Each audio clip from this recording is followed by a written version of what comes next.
بسم اللہ الرحمن الرحیم۔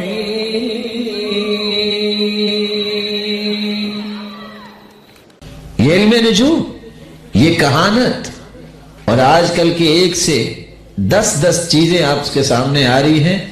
یہ عقرب یہاں سے ایسے ہو جائے تو یہ ہو جائے گا، آج چاند کے ساتھ ستارہ یوں ہو رہا ہے تو پتہ نہیں کیا ہونے والا ہے۔ یہ سب نجومیوں کے قصے ہیں، جاہلیت کے رویے ہیں، اس کا دین سے کوئی تعلق نہیں۔ تعلق کیسے ہو؟ حدیث نے صرف 2 باتیں بڑی لائٹلی بیان کی ہیں۔ من اتى عرافا فسأله عن شيء، جو کسی کاہن نجومی کے پاس صرف آ کے پوچھ لے، کسی پامس کے پاس جا کے میری قسمت بتا دو، صرف پوچھ لے، لم تقبل له صلاة 40 لیلہ، 40 دن تک اس کی عبادت قبول نہیں ہوتی۔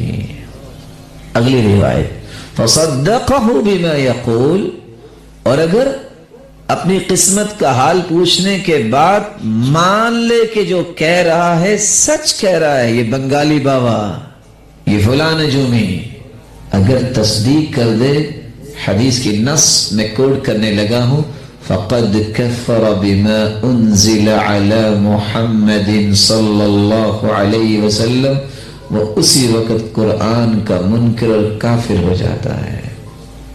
خاندان کی کوئی اکائی بچی، زوجین میں اختلاف ہو، نجومی کے پاس، جادوگر کے پاس، بچہ کھانا نہیں کھا رہا، نجومی کے پاس، کسی قبر کے پاس، بچہ رونے لگ گیا، یہ نہیں دیکھتے اس بیچارے کو سردی لگ رہی ہے، اس بیچارے کا کوئی مسئلہ ہوگا، نہیں، ضرور کوئی مسئلہ بنا، نجومی کے پاس چلو۔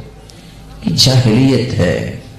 رسول اکرم صلی اللہ علیہ وآلہ وسلم نے حجۃ الوداع کے موقع پہ یہ الفاظ بولے تھے، الا کل امر من امور الجاہلیت موضوع تحت قدمی، جاہلیت کے تمام امور کو میں آج اپنے پاؤں تلے روندتا ہوں۔